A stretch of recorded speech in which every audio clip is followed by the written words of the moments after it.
दिन नवा भावमा ढोलक के तालों में गूंजे हमर गाँव। नाचे गाए संगी खुश हो जाते मन भाव।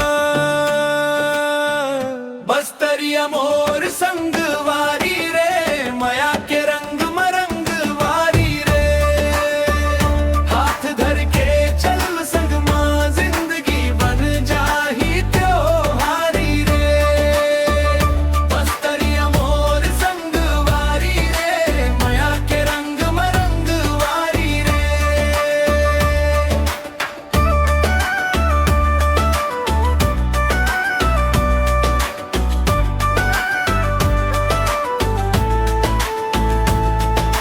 तीजा पोरा मड़ी के रौनक साथ मां रहिबो नहीं हो ही तन्हा।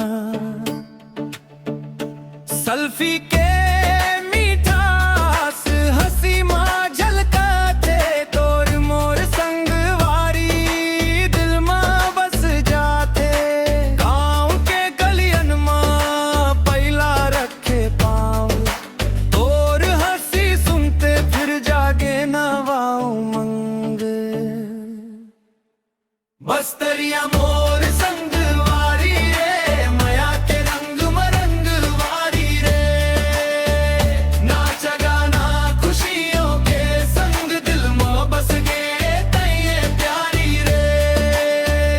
बस्तरिया मोर संगवारी रे मया के रंग मरंग वारी रे।